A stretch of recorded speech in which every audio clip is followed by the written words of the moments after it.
Well, hello. Excited about this topic. I'm sure some of you are not. I want to do today, I'm a professor, and so we have about 5 or 6 hours to cram into, was it 2 or 3 today? 1. So I don't like that. So we have a lot to do and a lot to cover and a lot for us to think about.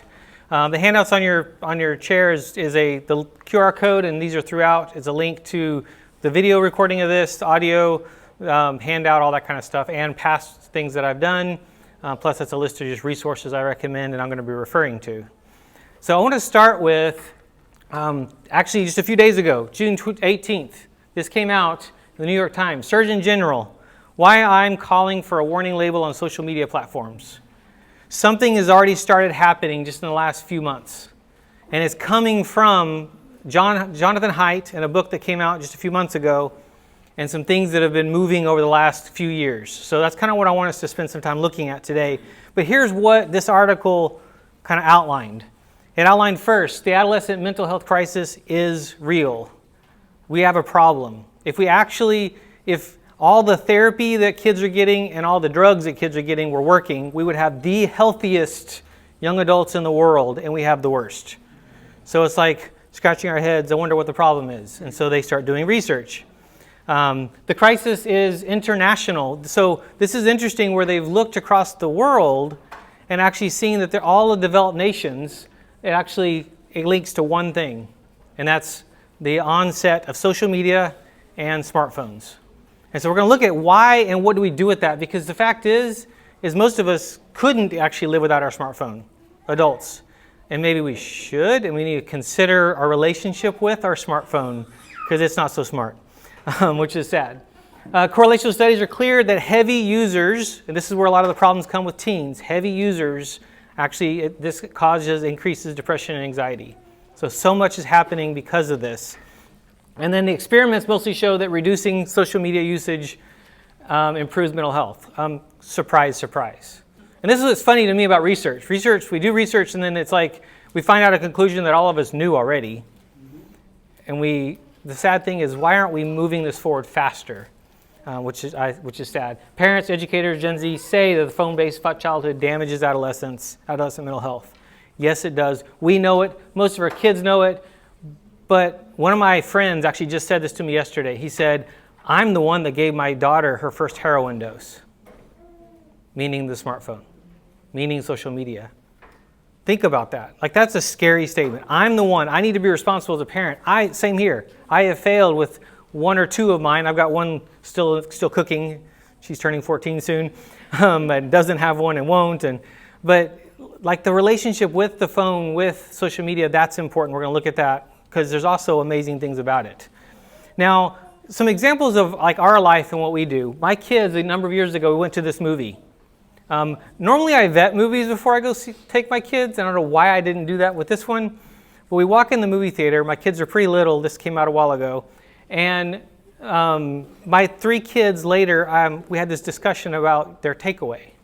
So my oldest son, I think he was 12 or so, 13 maybe, and he was kind of nervous, and it was really awkward because there's some scenes in there. Actually, this one particularly with the girl in the red dress. And it's kind of seductive, and it's kind of like, what happened? He's like, I was kind of nervous and kind of not sure what to think about. My middle son, Blaze, he was so obsessed about the end of the movie where the guy gets kicked in the crotch and just thought that was the most hilarious thing, and that's all he could think about. And my daughter was like, what a beautiful dress. She didn't even notice all that other stuff. Because we're all different, and we take in different things from what we actually, when we're sitting even in the same room. So I want you to take this little quiz with me for a second and just think about this. This is from a really good book from a number of years ago, just a few years ago, Dr. Daniel Amen, Your Brain is Always Listening. He talks about the dragons, and then he has this cage assessment. So have you ever felt you should cut down on your use? Have people annoyed you by criticizing your... And I want to add another word in there just to think about, what if you were to fill in the blank with alcohol? None of us have an issue with that, hope. Do you have a problem here? And keep going. Have you ever felt bad or guilty about have you ever used blank for first thing in the morning as an eye-opener? And if you say yes to 2 or more of these questions, you have a problem. Well, let's actually add smartphone or social media or porn into this. And what's sad is too many of us could actually, even as adults, could say we actually have a problem. And we're supposed to let our kids steward that? Steward something that is so powerful, so actually life-altering? I call these porn portals. That's my name for them. Because basically, unless the browser is disabled and all the other accesses to browsers, which are many through all sorts of apps, they actually in 2 or 3 clicks can access anything they want in the world online. And they're stewarding that. Some of us are having trouble stewarding that. I love this quote from Stephen Covey. He says, if you don't make a conscious effort to visualize who you are and what you want in life, then you empower other people and circumstances, including addictions, to shape you and your life by default. And we're expecting our kids to do that, to know who they are. That's another whole subject. See my previous videos online on the transgender movement and a bunch of other stuff, which we'll talk a little bit about. And what I want in life. I don't know what I want in my life. And the fact is employers go back and look online to look you up, to find out what you did or didn't post, and determine whether to hire you or not. That's a huge tool for them, great tool actually, to be able to tell people, no thank you, you're not someone that would fit with this company based off, which is actually, again, a good thing. But what have we done? We think of who you are. This is what we've created. And you've seen this actually a little bit even here. I've seen it around the conference. I've seen it everywhere I go, but it's this. We are not looking up. We're not living in community, and we're going to look at that in a minute. We are, if we're not careful, on these devices. And again, parents, I feel like we're actually part of the problem, huge part, because we're not the best examples. And so that's another whole issue. Today, one of the things that's percolating and coming up all over the place, and people coming to see counselors like me, is central today is anxiety. The irony is it's the opposite of what most people, even a lot of counselors, do to treat it. You don't treat anxiety with running from it. You treat it by facing it. As in, I talk to a lot of young people who actually act like the goal is to not be anxious ever. I'm like, that means you're not breathing. Like, of course you're anxious. You didn't study for the test. You should be anxious.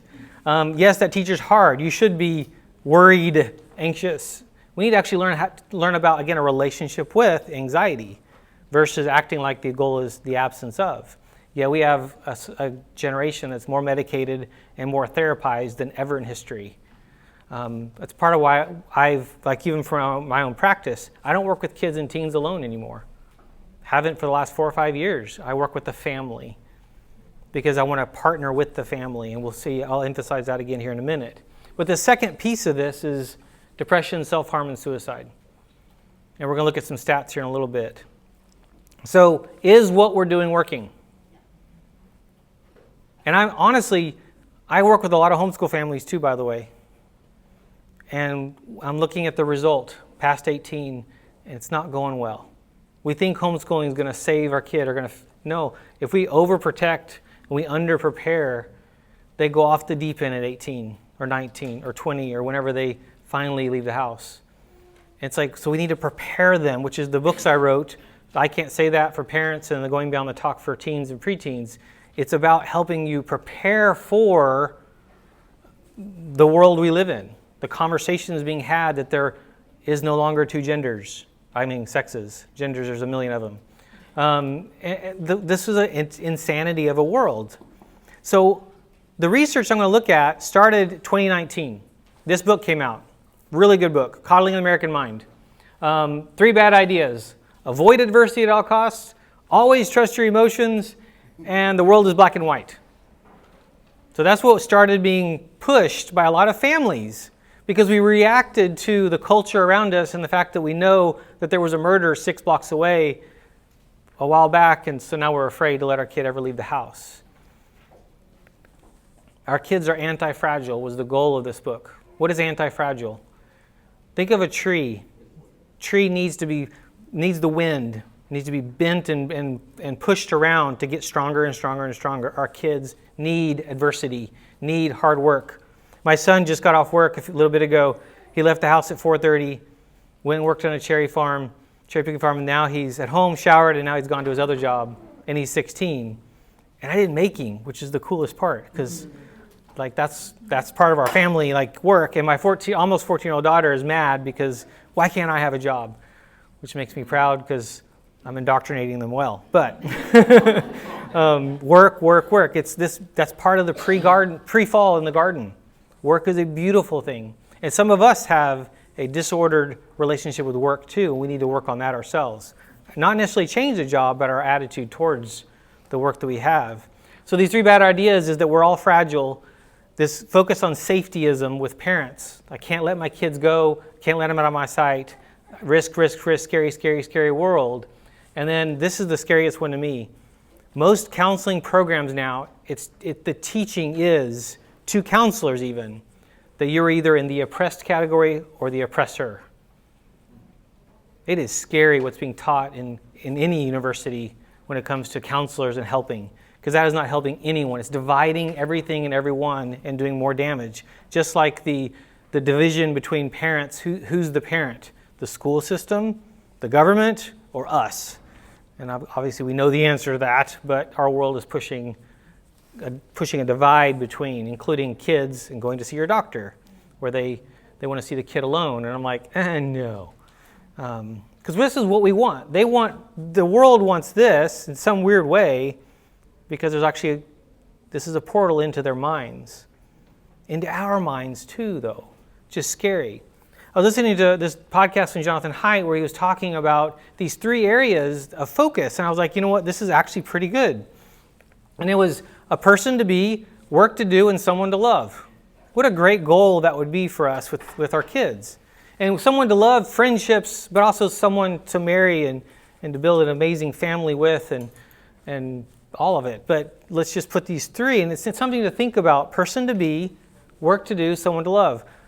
Many kids are looking at that person to be, but they're looking to everyone outside of themselves to tell them who they are, including this feelings identity thing that we have going on here. We'll look at that again in a minute. The work to do is another whole problem. Is work even needed? Why should we? We should be receiving whatever we want, kind of this entitlement, which is scary. And right now the marriage rate is just plummeting. Young people not wanting to get married or can't find someone to marry. And that is scary, and that's not healthy. This is not good. Worries me for my own kids as to how can they find a godly, healthy man or woman to marry and to build a family with. If you want to find some things that you can study and read, this is or listen to, The Social Dilemma 2020 on Netflix is a really good show to watch, and sit down with your family or church even. Watch it together. And many of the guys who invented things a part of social media say, first of all, our kids aren't allowed on social media. No, they don't have tablets when all of us, our kids tend to. And I really, really regret having ever invented the like button, because it's become the how many likes do I have in this obsession button, which is really, really scary. But there's another one the year later that came out, this one, Childhood 2.0 on YouTube. When you start watching this, the beginning of it talks about the family, and they interview the family and go, what is the most scariest thing for you as parents? And it's like, everything out there, outside my house, danger. We have never lived in a safer time in history in our world. And the irony is what they show is what's most dangerous is that cable connected to your house. And so what I'm seeing is we're losing our kids with the online influences. Our kids are being lost, even in good Christian homes, through that cable connected to the house and chat rooms and groups online, people they've never seen and never will see that are influencing our kids. It's like, how do we deal with that? Because that's not real life. Because most of us, if we're not careful, we see these as real life when we're connected through phones or even Zoom or FaceTime. It's not. Or a headset playing a video game. It's not at all. So what is it that's stunting our kids' growth? Or actually, probably better said, preventing it. One of the number ones is porn. The access to pornography, the use of pornography, the normalization of it is it's rampant. It's so sad to me. And if you have ever, please don't go there and look around at it. But it is some of the grossest, most demeaning, most absurd picture of humanity, well, animalistic. It's not okay. To the point where a lot of what some kids are consuming from the beginning is men who've had the breasts added, and so they basically have both parts. And all sorts of weird, crazy stuff, because we're all about pushing the envelope. More and more and more, crazier and crazier and crazier, and that's what's being consumed. Another one is excessive video game play. I'm not saying no to video games. We actually have an Xbox room. So we have a room with 3 TVs and Xboxes, and we're not anti, but it's the excessive. It's when they would really choose that over going outside, that or going to friend's house. Because online talking to friends is not the same. It just is not the same. Boys who've just conquered the hill and they've won this or they shot all these people, that's not real life. And they have 0 skills from it except for their thumbs. Now go to the shooting range and now show me. Go hunting, go do a sport, go do something, go accomplish something. It changes everything. And we're seeing a generation of boys who honestly can't do anything. My oldest son's on a road trip right now. He's just left Grand Canyon, now he's in Yellowstone, he's 18. Some guys, some friends, but he went with him, our van, our big conversion van, and his own set of tools in the back. It was like, if you break down, it's on you, dude. I'm not coming. And why? He's worked on stuff with me over and over and over. He's done things, and he also knows that there's this really cool thing called YouTube. Again, this is where it gets good. Where you can just YouTube it and find someone that did it and learn. Another one is scary, though, is absent fathers. So I love seeing the dads here. That's one of I just love it so much. Because so many dads are not present, even if they're in the home. So many dads are just checked out. But so many families don't have a dad. And that's a huge influence. All of the school shooters who've gone into places and done damage, done horrific things, had a horrible relationship with their fathers.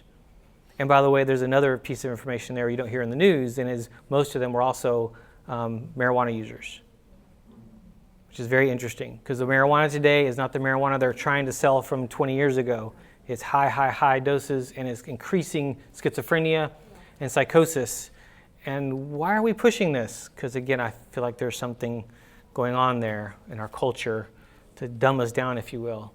Which is part of why many of us are homeschooling. Another one's irresponsibility, something that hopefully all of you are trying to not have live via reality because you're here, is teaching them responsibility, ownership, and then skillless. But the last one is social media. This is changing the world. And so Jonathan Haidt in his research found, and we'll see the timing of it, that there's a critical event that happened that actually changed everything. And most of us think it was COVID. He's like, no, it wasn't. Actually, COVID just exacerbated the problem that was already there. So this is what we have. We have mindless scrolling for some of us too. We need to stop it. We need to actually change our relationship with our phone because we're being bad examples. But why wouldn't they? Because it's a nice little dopamine hit. It's a nice little downtime. It's a nice little escape. But it's not giving us anything. Versus what we lose in that time. 2023, this book came out, Lost in Transnation. A really, really game-changing book.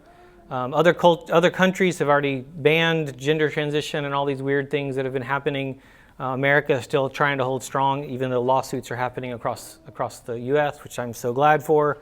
But one of the statements I say a lot and the different things I talk about is, if you don't, someone else will. So we must go there. That's why I talk about gender and sexuality over and over and over. Who's teaching them about a biblical picture of marriage? Yes, they're watching you, but who's teaching them about a biblical picture of marriage? We need to be verbally doing that over and over and over. Whether you're in a single-parent home, whether you're happily married, whether you're okay married, whatever it is, you need to be teaching them. But there was one takeaway from this book that just really struck me.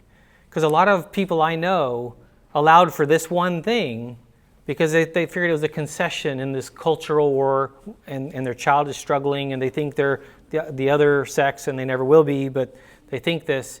And she says, this is Dr. Miriam Grossman. She was featured on the What is a Woman documentary. When she released this book, she actually said, this is probably the end of my career. It's going to end me. But she's in her 70s, so she was like, bring it on. But here's her statement. She says, the harmless allowance of social transitioning is the gateway drug onto the assembly line. Say no. That if you don't allow for the social transitioning, it's a 95% rate of this resolving itself to be the gender, the sex that they were assigned at birth, because remember the doctor guessed, they really didn't know. Oh, this is a weird world. But this is a no, no, no, no, no. And it's happening maybe not necessarily with your kids, but it's happening sometimes to our cousins, our friends, and others around us. It's very real, and this is scary what's happening. And what do we do with it? Another one, and here's why. Another one is this word here, new word for us, iatrogenic. What does it mean? Lifelong patient. I'm creating a lifelong patient. What is motivating this? In the end, we have to honestly be truthful. It's money. I now have you stuck seeing me for the rest of your life. I have Crohn's. I have a lot of health issues. When I went and saw my doctors, I was like, wow, you're in a really nice office. It's all, stone and beautiful. Why? Because most gastro doctors have a lifelong patient. So I never went back. And I've learned to manage my stuff myself because I did not want to be under that, and plus the medications are scary. But then she gets into some scarier stuff. This one does hit home for us. Every one of us, potentially, if we're not careful. If you have a child who's struggling, and it's this rehoming, your child is a possibility. CPS could come and try and take your child away. It's happening across the country, red and blue states alike, where someone said that you weren't taking care of your kid the right way, or you weren't supportive, and the government comes after you. This is happening, and we need to fight it. We need people in all fields, from the legal to counseling to social work, to really fight this. But this is happening, and so there are some families that haven't seen their kids in a while. But the area that's a burden to me, and the one that I do in my own practice and spend a lot of time with, is protect your marriage. Most couples, when they're struggling with that kind of stuff, their marriage is on the rocks. They're actually on the verge of divorce themselves because they don't agree. One says use the pronouns, one says doesn't. One is just, they're dead to me, and one's like, but it's my baby.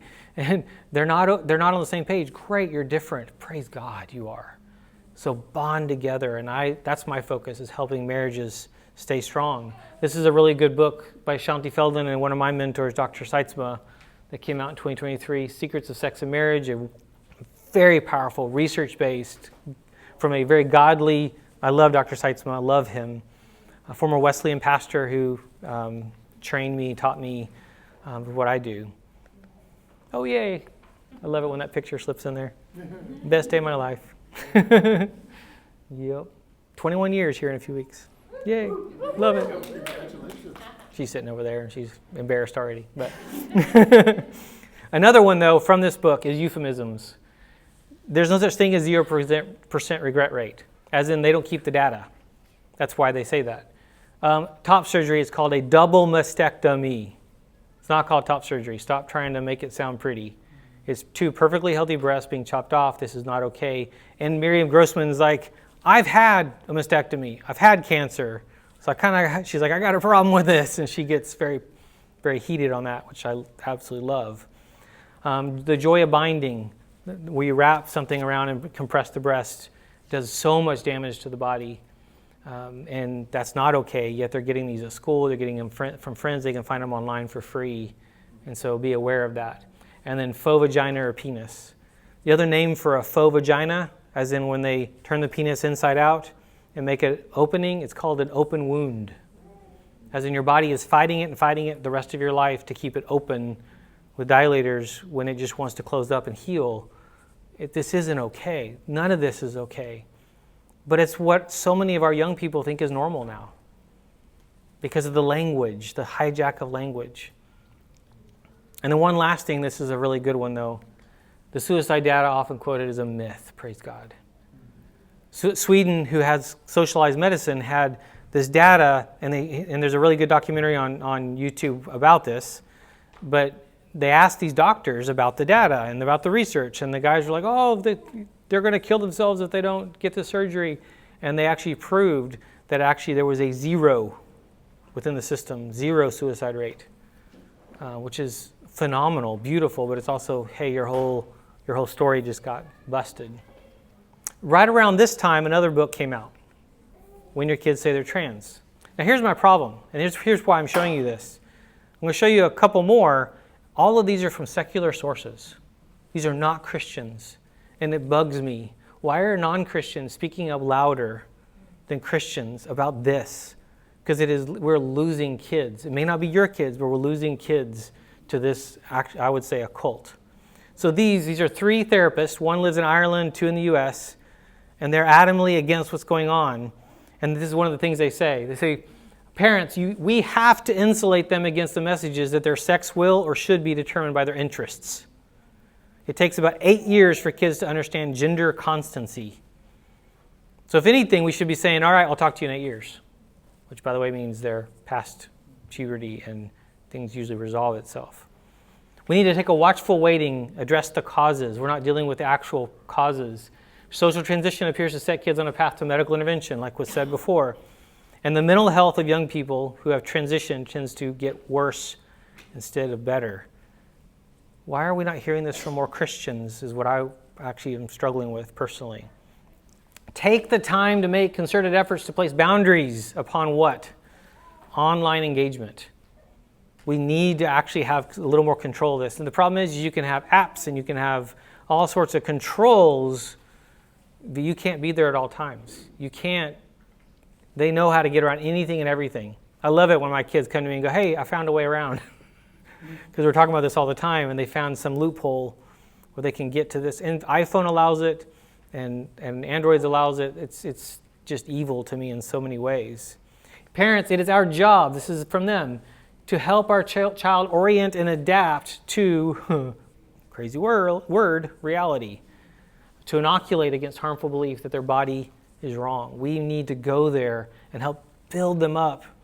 Because you may feel like you're not in the right body. Great. But you are because God put you there. What does that mean? Let's get into meaning. Like what I do for a living is because God put me as a male, but my personality in me.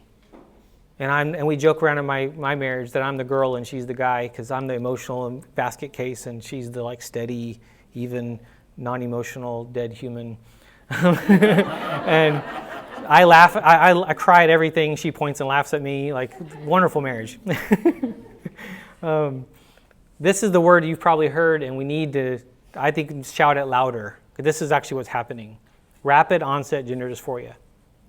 What used to happen was men that wanted boobs were the ones that got caught up in this. Right now it's girls by the droves. And what is it? It's a feeling of dissociation a young person experiences from their body and their biological sex, typically following extended periods of time spent online influence, often socially influenced, and appears to be maladaptive and a coping mechanism. I don't like being girl, or I'm afraid of my period. Of course you are. You've talked to anyone else, of course you would be. But it's also a reality. And so how do we talk about this? How do we prepare them? Well, another book came out this year, 2024. To me, it was a game changer. Absolute game changer. And it made me actually think through what I do in my practice and what I do with people and what I teach. It made me lay everything I do on the table and reevaluate what I do. And there's this book called Bad Therapy. Another secular book. It's making me mad. Abigail Schreier, who wrote Irreversible Damage. She's a journalist. But she's getting into this saying, you know what? We're messing with kids in a way we should not be messing with kids.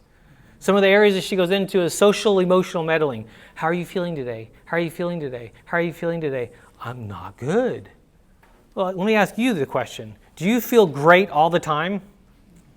Like if I asked you how you're feeling all the time, would it be good all the time or mostly good or mostly bad? The fact is, for most of us, it's kind of or it's surviving even. It's not great. So kids are so inwardly focused that they're actually a mess and it's creating problems that weren't actually there in the first place. That trauma is king. Like we all have a trauma story and we all need to blame our parents and someone else for everything that happened to us. And I'm a trauma therapist. I work with some nasty stuff. But even the nastiest of the nastiest doesn't need fingers pointed to heal at all. I don't even have to go to them. I got to deal with my new reality and I can rise above that, which is beautiful. Hunting, fishing, mining, mental health surveys, and we just survey kids like crazy. Therapeutic parenting, if you hadn't heard that. We started with helicopter, then we went to lawnmower parenting. Now I'm going to tell you something hard, dear. It's going to hurt your feelings. Like, we just get all like bamsy-pamsy with kids. Like, no. That's why they need a mom and a dad. Just saying. Maybe they need boot camp. I don't know. Spare the rod, drug the child. So many kids are on medications. Most medications don't work. The placebo, give them a tic-tac, tell them it's a med. They have better results. That's not the problem. Medications are amazing when they're the right tool for the problem. They're life-changing. Not this many people, not this many kids. So we need to actually address that. And so she goes into, maybe there's nothing wrong with our kids. Surprise, surprise. And this will be our final session. As in, therapy for kids, come on. Therapy for the family, maybe. And what I do is I mostly talk to the parents. Even though I'm talking to the kid or teenager, it's helping the parent who's going to be there at 2 a.m. because I'm not going to be there. It's helping walk alongside. And then what if taking the risk is the only way to feel ready? These kids that can't even fill out an application, or I've seen recently take their mom or dad to a job interview, or, oh my gosh, grow up. Like, we can't just all of a sudden make them do that. It's a process. And when we wouldn't let them walk across the street to Joey's house, and then we expect them to do all this adult stuff, it's small things. And when they're younger, they need to go across the street and get something from the store and come back. And I remember the first time I did it, I grew up in Chile, but I remember going to take empty bottles to the store, and by the time I got home, half the bottles had broken by hitting each other, and Coke was everywhere, and I didn't make it home with all of them, but at least I still went and did it, and I felt amazing, and they didn't punish me for the bottles, and then they let me go again, and you learn, and we need that so much. And then she says, what if the solution to adolescent mental health problems is to outgrow adolescence? Love that. I love that. Which is where you have a 13, 14-year-old actually responsible. They need to have responsibilities. Take care of the chickens. Do something that's ownership, that they have ownership of, versus the dumb house chores. It's funny how they don't tend to have a great attitude towards that. Those are important too. It's called room and board, by the way. Don't need to give allowance for that. But this is interesting. Bad therapy, this book, to me, I'm going to make my students, by the way, read it this fall, my counseling skills students, to go, you want to go into child counseling? Let me mess with your head. And they're going to read this, and they're going to go, I don't know what to do now.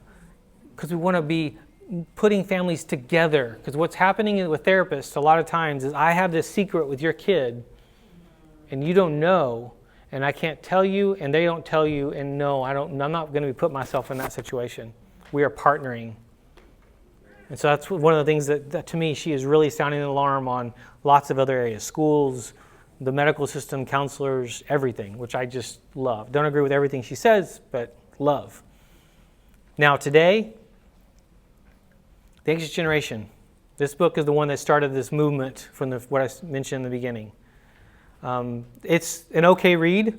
It's a harder read because he loves to jump into all sorts of stuff about how we evolved, which means it's like a 4-year-old wrote that part. But it's so weird. And then he talks about these really good research. And I love what he kind of has come to a conclusion of. Well, this is the guy that co-wrote Coddling the American Mind. In 2019, he wasn't ready to say that there was a problem because the data wasn't quite showing it. And now he goes, the data now shows it. Oh my gosh, and here's some of it. Up until 2010, these were pretty steady. And then anxiety and depression skyrocketed, starting about 10 in the 10s, 10 to 20. But the mark was 2012. What happened in 2012? I guess that's the iPhone. 2007. The iPhone, when it first came out, was a good Swiss Army knife. It didn't do all these things. It was amazing. And then it started getting open source, and you could put apps on it, and everything changed. 2012 was when Facebook bought Instagram. Instagram was already out, but when Facebook bought Instagram, girls started skyrocketing with problems. Comparison. Instagram is killing girls. What's killing boys? Excessive video game play, pornography, lack of skills, lack of getting off their tush. But anxiety, same thing. It only hits Gen Z though. We talk so bad about millennials and we're starting to now go, actually the millennials are doing a lot better than we thought. Let's look at the next generation, which is scary for the next if we don't do something, which is what he's proposing in this book. U.S. teens admitted to hospitals for non-fatal self-harm. Skyrocketed for girls, not for boys. Suicide. What happened with suicide? Boys or girls? More girls try it. The boys know how to do it right. Just kidding. Don't go there. Just kidding. The boys go all the way. They're more lethal. It's terrifying what's happening. We're not okay. A lot of times our own kids are not okay. And we don't even know it, which is why we need people around us. We need a band around us. We need community. We need our tribe. Here's a good meme from their, or a joke from their book. We've created a safe, non-judgmental environment that will leave your child ill-prepared for real life. Welcome to school. Yes. Now, there's a lot of other technologies that have come into our world, and we've kind of fought them all. But we have the radio, and kind of how many people came and kind of grabbed onto it. Color TV. This was the golden years. The personal computer, internet. Wow, we can do this, we can do that. It was great things. But then the next wave is where everything changed. Smartphone and social media. We moved, according to Jonathan Haidt, from a play-based childhood to a phone-based childhood. That we're living online.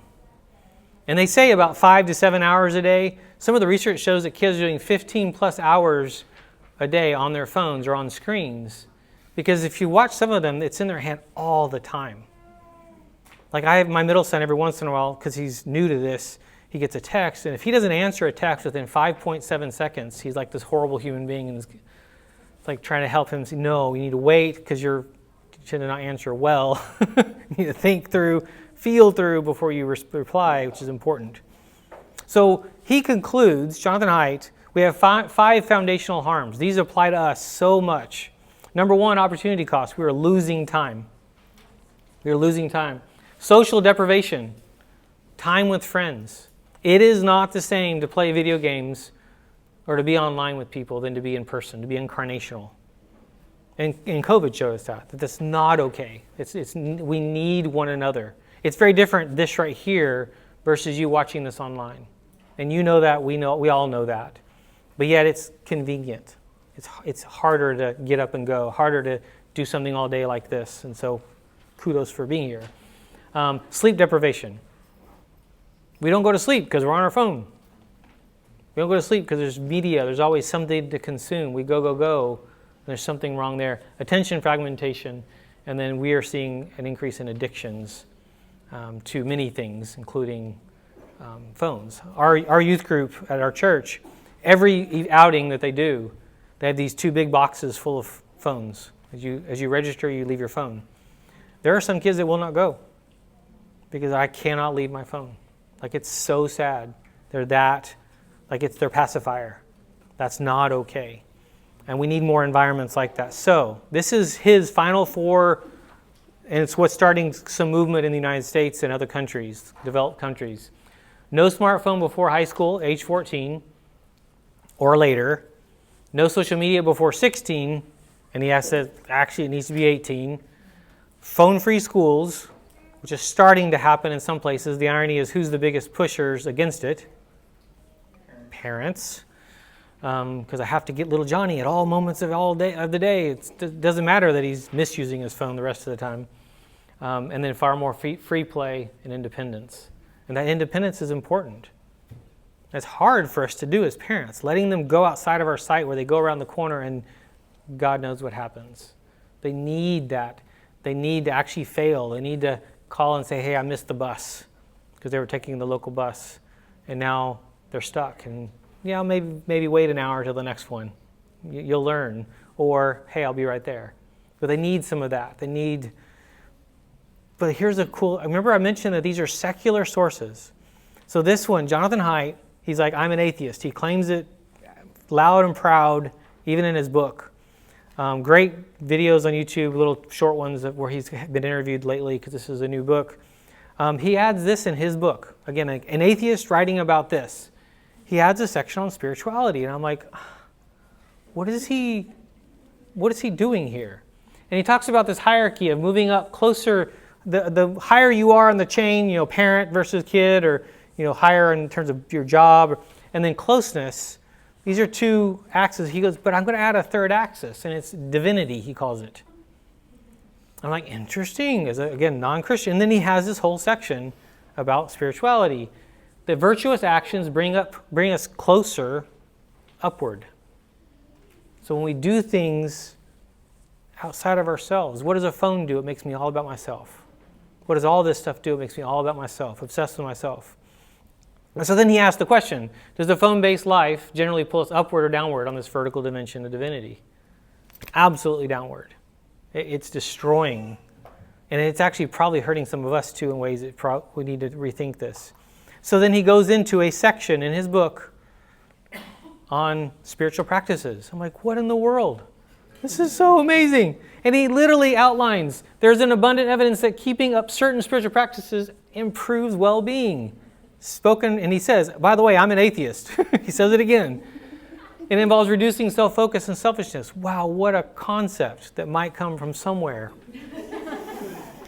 Oh, it's just crazy. And there's that person to be, work to do, someone to love. We want them to grow and to be strong and healthy and to be influencers and to make a difference and maybe get out of our house. But what if the answer for us is actually this? Ironically, from a secular source here. And he says the first one, shared sacredness. The communal practices for pulling up temporarily reduce what? It takes us into the sacred. It reduces that selfishness. There's a collective interest.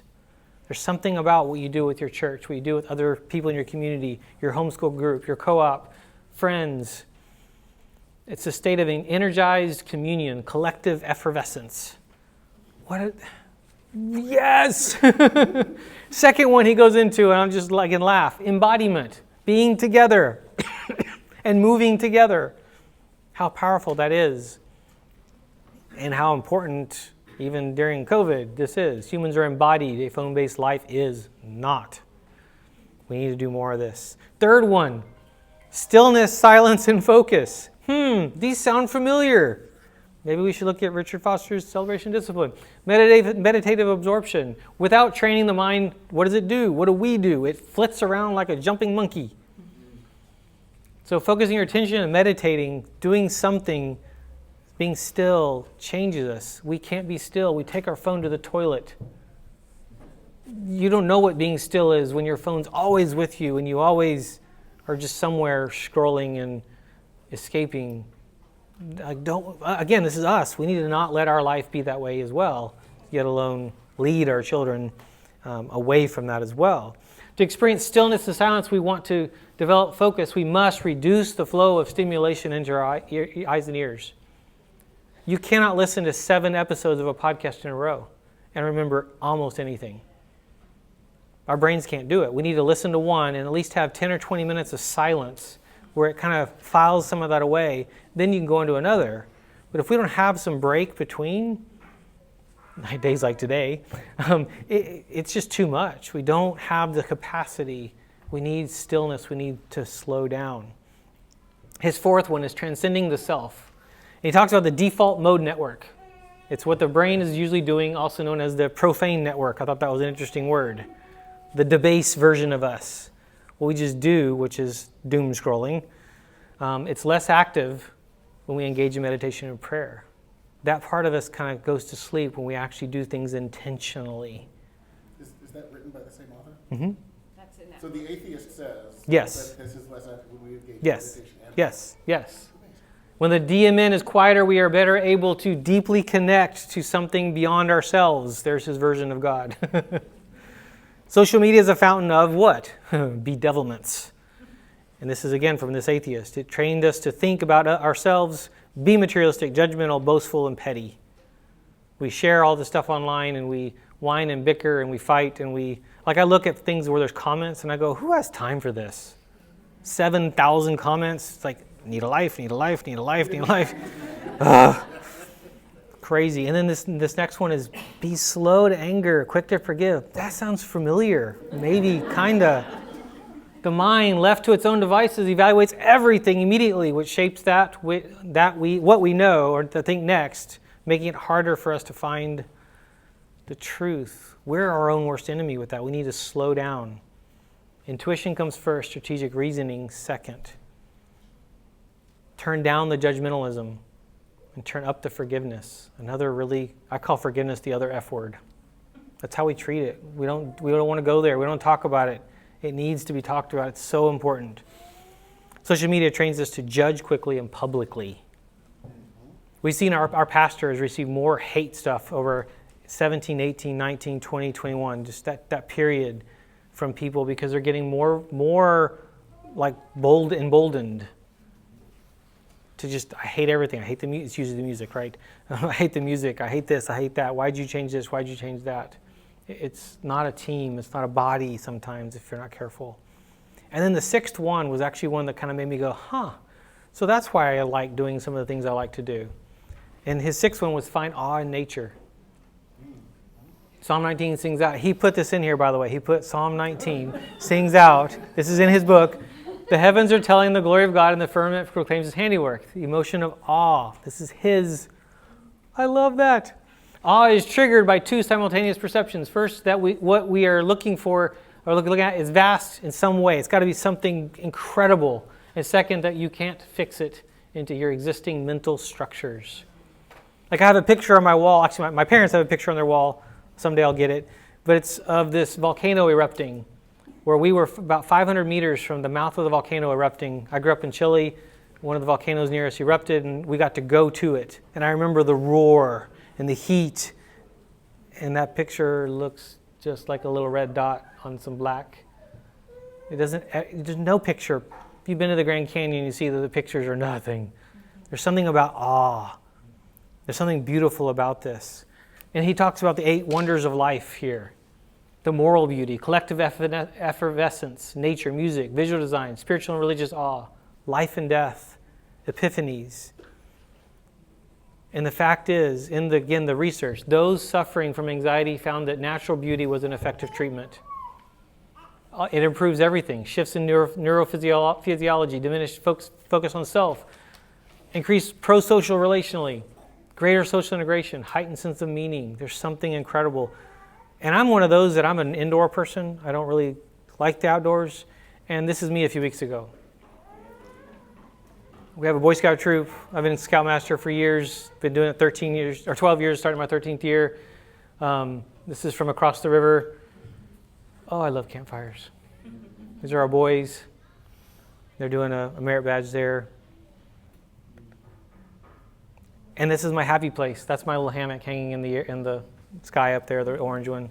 I can't wait to the next one. Can't wait for the next one because it gets me away from this stuff. And it's got to be somewhere where there's no cell service, which is really hard to find.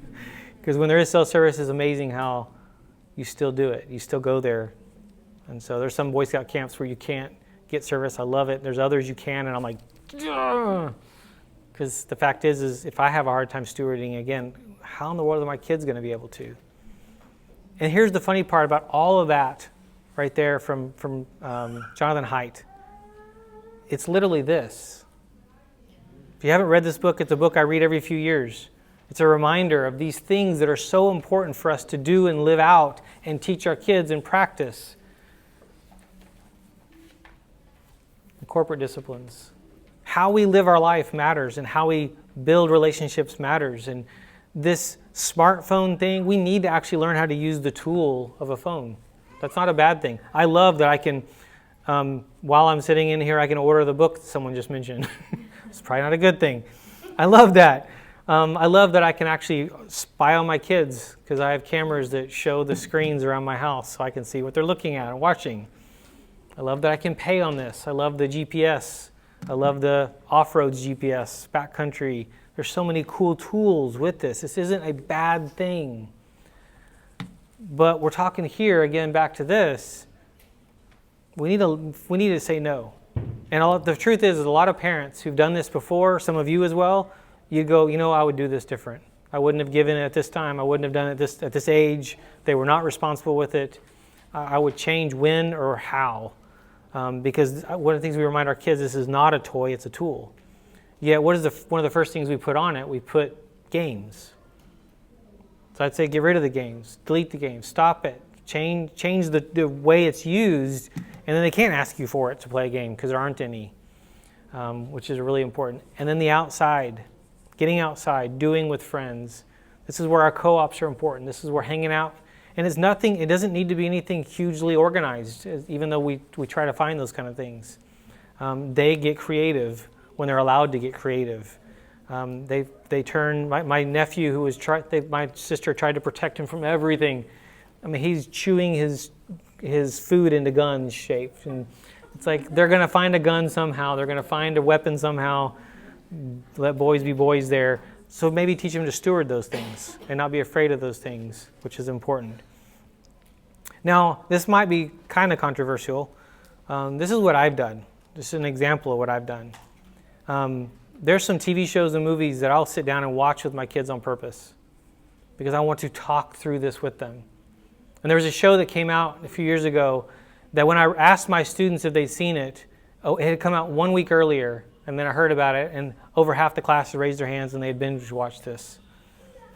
If you haven't heard about it, it's horrific in some ways. It's 13 Reasons Why I Killed Myself. This girl's dead. She's left cassette tapes to 13 people saying why she killed herself. It's horrible. The 12th episode, there's a rape scene. It's terrible. It's well filmed. There's not any graphic, but it's heartbreaking. The language in it, you probably wouldn't be okay with. I'm not either. My kid's a homeschool kid. He's never seen a locker. So the whole high school world is foreign to him. So we sat down, my oldest, and I'm doing this with my next one here soon, and we've talked about when. And we watched it and talked about who knew what and who could have prevented, which there was one person. And it was the school counselor who actually was given the warning and didn't do what he was supposed to do based off his training. I like these. I don't like them, but I like them. But it's also other stuff. There's music that you probably don't like your kid listening to, so sit down and listen to it with them. And yes, you can draw the boundary. It's your house. But then talk through it. Talk through the lyrics. Talk through the meaning. Talk through what it's trying to say. And there's podcasts and, oh my gosh, bajillion short videos on galore. Don't try to move yourself into that world and talk. Use them as tools. But then we've got to have limits of some of this stuff. And yes, it's getting more and more difficult, but it's actually, I would say, more and more important, and our culture is starting to change. Jonathan Haidt's push for those four things, he said the only way we're going to do it is if we actually do it collectively. Because kids come to us and go, oh, I'll be left out if I don't have access to this or that. But if, everyone in the church did it, or everyone in the grade did it, it would change everything and the kids wouldn't have that excuse. This needs to be a collective move of boundary. We're not going to do this. When your youth groups, they have a Discord channel and your youth group's using it for that, I've said no. I'm not letting my kid do that. Because I've dealt with myself with too many clients I've had where that's where they access porn and conversations they shouldn't have and other people. So steward that for them. They may hate you, but they'll be very thankful later. As I even watched my oldest, he's 18 and he just got Instagram, and he's watched his friends. And one of the things he said recently was we help tell each other to stop it and get off our phones if we see each other on it when we're in community. Because he would hang out with friends and watch them not steward this, as in not be present. You and I need to, again, practice this as well. Some of the other things that I teach and talk about are these. There's my YouTube channel, and it's all on that link. But the idea that we were created a certain way, God has a perfect design, and we have disorder. And what do we do with that? How do we live out well the sex I am, the male or female, the personality I have, all of the way that God made you unique. Because there is not a single mistake in that. A single mistake. Even though you wish you could do this and you wish you could do that. And I've watched athletes who've had that career-ending injury. And it's amazing later to see how they're I would never be where I'm at if that had not happened. And they actually are kind of thankful at that point. They weren't before, understandably. But same for someone you thought you were going to marry, or there's so many pieces to that. We don't know why some things happen. We don't know why bad things happen. When I met my wife, I was walking with a cane and was told I'd never work. And we've had a very different life. I ride a Harley every day. I go backpacking and do stuff that I never thought I could do. And I went skiing with my oldest son, I think it was 10 times this year. And I actually, it's so important, he's the one that wanted to end the last 2 or 3 times because he was tired, not his old man. That's important. So I made sure to rub that in. And it's been incredible to then, on his 18th birthday a few months ago, him and I were at Hoodoo night skiing, and it was white out. Like you couldn't see anything. Ice on our it was in the teens. It was such bad weather. It was beautiful. It's my favorite place. And we decided to FaceTime his grandparents to say, hey, thank you for the thing you sent us, sent him for his 18th birthday. And my mother-in-law went, wait a minute. It's your 18th birthday and you're with your dad skiing? What in the world is wrong? And I remember just thinking, yay, I'm so proud. My middle son will be different. He's a whole different case. But that was a really cool moment. Not every kid's going to want to do that, I understand. But that relationship, as he now launches to the next phase and goes off to school. But this is so important. And this is why I wrote these books. Either I do or someone else does. I want you to start at age 1, 2, 3, 4, 5. I actually would say conversations about this need to be in the single digits. When they hit the double digits, it's almost too late because the world is so loud. So everything out there is so loud. What they hear around them is so loud. I want us to be the first voice. And by the time they're 10 or 11, 12, there's not a question as to who they are, why God made them the way they are, and that relationship with Christ themselves, their own personal relationship with Christ. So thank you so much for having me. And if you go to, again, this link or the one on your handouts there'll be this recording, others, the last few sessions that I've done, and other resources. So honored to serve you, and bless you and your family. Thank you.